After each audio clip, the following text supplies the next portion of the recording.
Yilport's international expansion strategy is in a way that we look finally in very good opportunities, especially let me say in markets which are not for us the main market. So we are looking in South America, we are looking North America.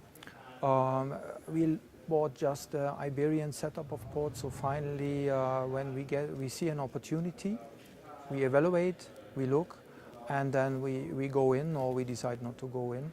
But there is not a certain area which we would exclude for the moment. Right. Yeah, and is it limited to? Recently, it's involved a lot of acquisitions rather than bidding for concessions. Is it? Oh, it's same. We also bid for concession.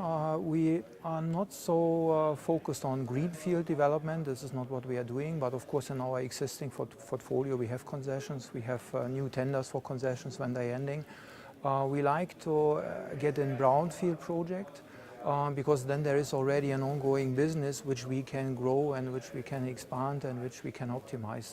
This is what we are looking. So finally, we are doing everything in this way. Okay. And you recently took over TOC in Portugal. Could you give us an update on how the integration of that business has gone? We are in this moment just for TOC in Portugal. We are in the integration phase. It's just, I think, final assignment and final confirmation was February, so it's still ongoing. Our integration is typically that it's a phase of 100 days. Due to the fact that we take over quite a lot of port, we have a standard procedure for this. So we go there, we link the management to us, we check the reporting system, we check the financial systems and everything, link it to us. We start to get in contact with the local management. We see where we can, let me say, improve the operations. We see where we can see some potentials which we can develop, and then we do. In this moment, we are still in the 100 days of integration. It's come up before. You've got this control tower concept in Yilport. Could you explain that slightly? Our Yilport control tower works very nice. The setup is that we have the operational control, which is finally what you call somewhere as a control tower of a terminal in Turkey.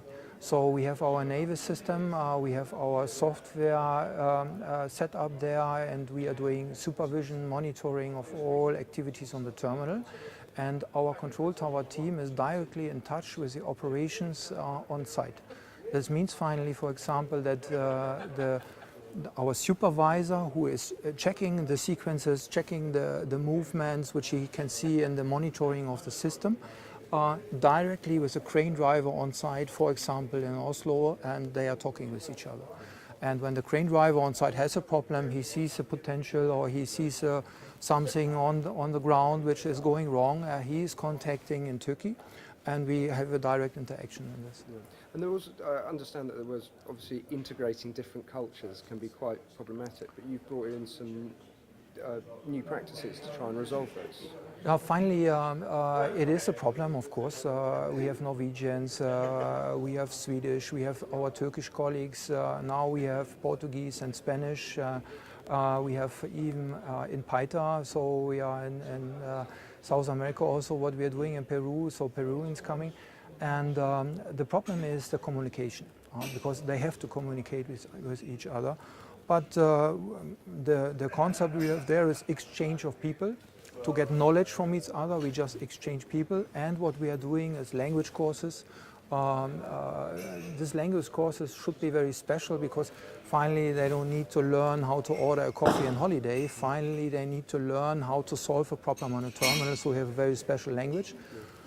On the other hand, it's also nice because it's reducing the amount of things you have to learn. So we are doing this to keep them communicating. Okay, great. And obviously, Yilport is bidding for the Ports America business. Is there any update you can give us on that process? I think it's already going through the press that we are doing, so everybody knows we are doing. The update is that soon there will be the final bid, what we will present there, and so more update I cannot do. We are prepared, we checked, and we will do.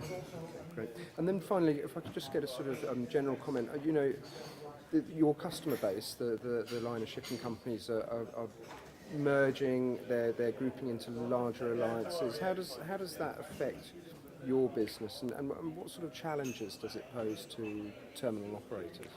Finally, there are pros and cons. The pros is that when they merge, potentially you get also a new client.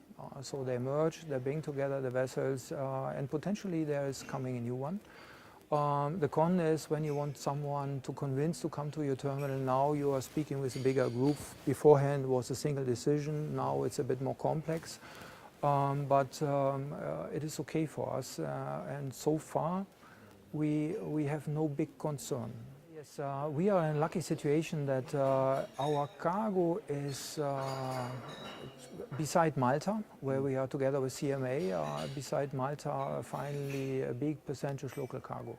We have very low transshipment, it's be less 10%. So the local cargo is there, and our business development strategy is even more to go to the cargo.